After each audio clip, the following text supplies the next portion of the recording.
welcome back to another stream, everybody. Today, of all days, we have a wonderful guest. My main man, one of my main editors, mind you, Shelter. Hey, Con, it's great to be on. Thanks for having me.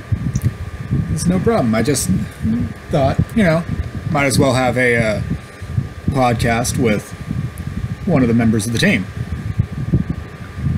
Sounds good. No problems with that. Yeah, so why don't you tell the people who might not know what your job is with the project? Alrighty. For those of you who don't know me, like Con gave a great introduction, my name is Shelter. My real name's Noah. You probably know if you're in the Purple Souls chat, I just go by that name. I am an editor for Purple Souls Studios, which means I deal with all the scenes, the lip flaps, the modifications, the slight modifications that go into a Abridged series to really make it a high quality, lip matching what people are saying, etc. I am also a script writer, so I help out quite a bit with the scripting of the show, and hopefully later on I'll be voice acting, who knows? So that's just a little bit about me. Yeah, about that. We've always been thinking he's probably going to end up being Shota in Dragon Maid Abridged, due to the fact that he was the person who came up with most of Shota's lines, and he delivered them to the point where I was dying laughing. Yes, I think I still have clips from that. But anyways, yeah. The main thing about Shota's character, about why I kind of got into abridging in general, if that's kind of part of the question. I don't know, man. Just being able to voice act and stuff, and the voice acting that I was really doing at the time for the Shota character, I was just trying to just in my mind play out how would Shota talk in real life, even if I'm not the voice actor. How would he generally talk? What are his mannerisms, right? Are his mannerisms going to be the same as in the show, or are we going to loop it around? I do that for any character in the show. Even if it's a female character, I still try to speak in their voice while I'm writing the script, just so that I can kind of get their mannerisms down. And those are the small things in the Abridged series that you might not realize, but you may realize them, you may not, but in the end I feel like it makes a more quality production. Yeah, the thing is, whenever it comes to sorry about that, my comb fell whenever I was brushing my hair. But the great thing about making abridgment is you actually have to love the show. If you don't have a, former connection with it, it might not come out as good. Yeah, sure. You could probably make it funny, but I'm gonna take over the host for a second, and let's ask Con a bit about what his love, or where it kind of when he watched Dragon Maid first, if he fell in love with it, what was his experience with Dragon Maid that made him want to take on a Dragon Maid Abridged as the owner of her. Well, what made me want to take on a Dragon Maid Abridged is due to the fact that while I was watching it, I thought it was hilarious. I absolutely adored the show. I loved Kana, I loved Kobayashi, Toru, all of them, even Fafnir. It was rather funny, that one episode where he just was trying to get funds. And I thought, this could come out to be a really funny Abridged series. Say, the people who actually inspired me were obviously Team 4-Star and Lord Daedrith, because Lord Daedrith, he actually talked with me, and we learned that all you've got to do is really just strive and enjoy what you do. And so since then I've decided I'm gonna do this, gonna make sure that we can have a family in this Abridged series. Yeah, sure. Alrighty. That's a very good answer. Sure. I'll hand the ownership of this podcast back over to you. Okay, now time to talk a little bit about the YouTube side of this. What have been some struggles that you've had, you know, as a creator? As a creator, like just for like YouTube in general, or like for Abridging? For YouTube. All right. For YouTube in general, I feel like, of course, like the, you know, copyright lame sometimes, especially on like Abridges. I feel like big YouTubers can abuse that on smaller YouTubers, which, you know, kind of sucks. But in the end, I feel like that kind of all gets worked out. The affiliate system, I kind of get why they had to change it, so I'm not too mad about the affiliate system or like the new guidelines on what channels can be monetized or not. Like, my channel got demonetized just because it no longer fit the updated criteria, and I'm fine with that.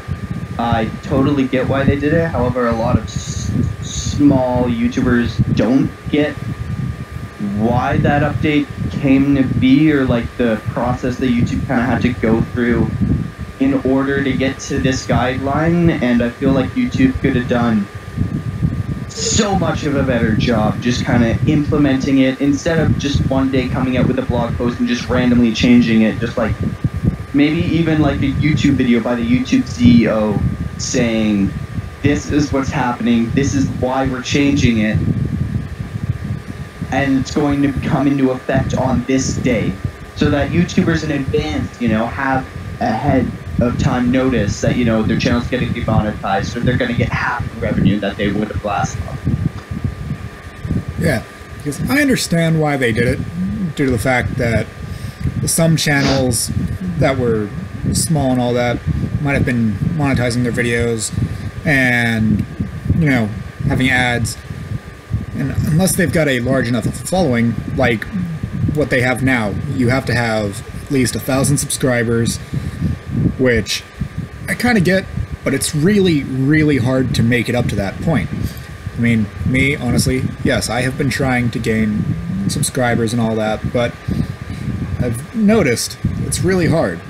At one point, I started to gain traction pretty fast, but it slowed down because whenever I had college, it kind of like I couldn't make as many videos, I couldn't dedicate time to it, so things slowed down. But I still gained a following that to this day has stuck with me, which I am severely happy for. It's all a YouTuber can wish, is to have a following that actually sticks around and, you know, cares. Right. And yeah, in note of that, like for my channel is really just update highlights, edits, you know, just kind of like whatever I feel like editing in my spare time from our Twitch channel. Like, I give my Twitch channel a lot of attention, and the highlights from the channel I then put on the YouTube page, right? So like, I don't really expect to gain a following from there. If anything, I expect maybe a few of my Twitch followers or Twitch watchers to maybe click on that YouTube link down in the Twitch description and, you know, go watch a little bit of the highlights, but half of them have already watched the stream, right? So, yeah. Where they just browse the Twitch clips, right? Because half of them are clipped by the fans or some of my friends who are moderating the chat.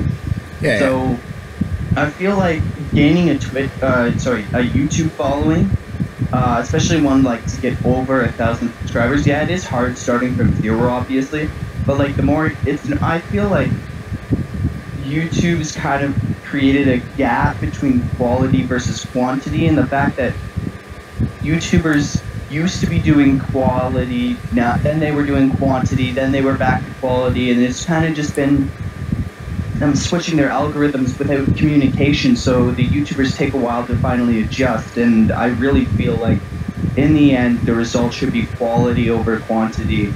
You know, the YouTubers shouldn't have to pump out one video a day, but like rushed video a day that has to be more than 11x minutes long or whatever.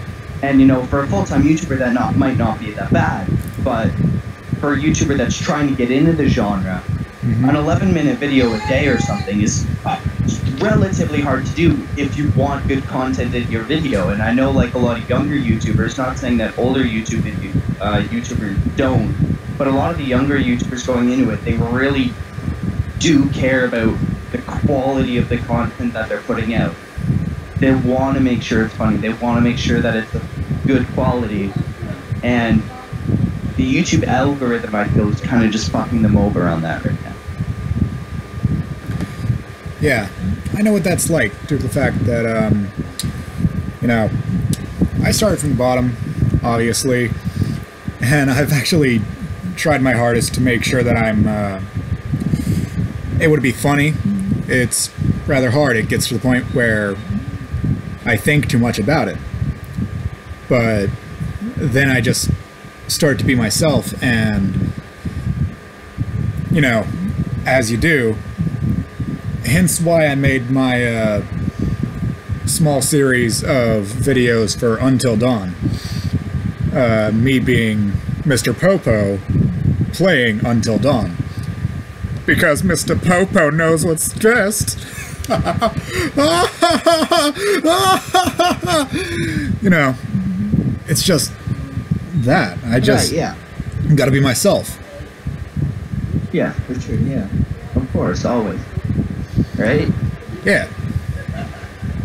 Right? Like the YouTube viewers, let's say, aren't just looking for a good video. They're looking for a connection or anything, maybe whether it's like a soft voice or like, you know, kind of like a quote-unquote people voice, or like good communication skills, or like just good topics to talk about in general playing the game. They're looking for more than the video, but rather like the personality behind the video is what makes it worthy of watching. Yeah, like, let's take Jacksepticeye, for example. He's a wonderful person. Like, he's himself in his videos. He doesn't hold back. He is 100% him. Jack is unique. He lets his personality show. And as it's very obvious, millions of people love him. I am one of those people. I subscribed to him many years ago, and I've stuck around because he's funny, he's energetic, he's awesome. Yeah. And if you want to look something on the other side of the scale where they're not portraying themselves but they're playing a character, I feel like Dr. Disrespect, even though he's like me, he only uploads highlights from his Twitch channel, I feel like he's a good example of somebody who plays a character, but plays a fun character that people love to watch. Like, I love to watch Dr. Disrespect, right? Like, he's a funny, cocky, you know, like, I'm the best, you know, you ain't got shit on me, sorry for swearing, but, you know, kind of just like... My channel's all about that. I don't know, like, I just kind of enjoy, like, that character, and maybe half of it is a character, maybe half of it isn't, you know, like, I don't know. I don't know him personally, like, maybe he's not putting on a character, maybe that's just the way he is, but I feel like half of it, at least half of it, is kind of like the character that he portrays on Twitch, which can also be a good thing. Yeah, it's always good to have something that makes you you, whether it be a character or, you know, just being the silly you that you are. Like, take Masako X, for example. Him playing as Goku in Dragon Ball Z Abridged, it's amazing. Which makes total sense because after watching a ton of his videos, he genuinely loves what he does. Just, yeah, for sure. Because you gotta be a part of the Go Crew. I probably butchered that, but you know, it's just for sure. Yeah. Yeah. A lot of the voice actors, I feel, are only known for their voices, like not for their personality in general, which is interesting. Yeah, like when you hear a voice actor's voice, you're like, oh my gosh, you're from this, oh my gosh, you played this, right? So like, I feel like that they kind of get like the emotions and personality that the character they portrayed. I feel like they kind of get that slapped onto them as a label. which they may have been portraying the exact opposite of what they are in that situation. Yeah. Hikari, for example, let's just do an example close to home. Like, she portrays Aqua, who's kind of like drunk. I wouldn't say slutty, but like she kind of like talks about that stuff, and I kind of feel like if you would just slap that label onto Hikari, you would be having a really bad day. Yeah, because she's not like that. sure. She's a wonderful woman. Really nice. She's great. Hence why she's going to be our, little dragon lolly known as Kana, because she portrays that pretty well, actually. Yeah, for sure. That adorable voice, and she can play it on, and it's wonderful. Which is why I said that if I'm gonna have a Kana, I need it to be Hikari, because she does Hikari wonders. was waiting for that for a while. Oh yeah. Now all we need to do is give her the pleasure of voicing Hidari in Blend S Abridged. Ooh, that's a very good point. I'm gonna need to watch Blend S so that I can actually, get on to whether we should do that. Once we're done the Dragon Maid Abridged, or halfway through, I plan on abridging Blend S, so through Purple Souls, so who knows, Hikari might get her wish. I want to fight her for that wish, but I'm not that good of a voice actor, so I'm just gonna let her have this one. I'm pretty sure anybody would fight, because take me for example. A long time back, I had listened to a few auditions for Hercules for a I do believe Kingdom Hearts thing. Right. Like, I wanted to give the person some options, since I was able to do a rather good Hercules impression at the time. The little scrawny guy, because that's just something I was able to do, because I loved that character. I probably would have had the chance to get that role if I would have just, been able to edit and such. I would have got the music into it, but knowing me, unlike you wonderful people, I can't edit.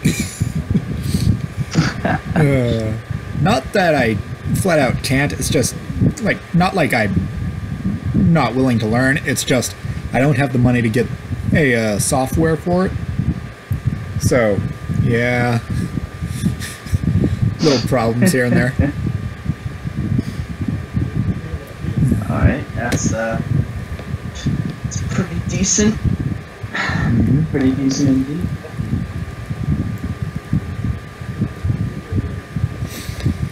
So, what's your take on how you think our abridgement's gonna go? Well, from what I've seen, from writing the script, because I was heavily involved in the script, a lot more than an editor normally is involved in the script, I feel like instead of just, kind of like the process of the scripters, sending to the voice actors, sending to the editors, sending to the final production team and sound design editors, sending to, post-production, PR blasting, whatever you want to call this segment. I feel like I've been involved in a little bit of every scenario of the process besides the voice acting, because, I'm not a girl, I can't voice act these amazing girl characters, but luckily we found amazing voice actors that can.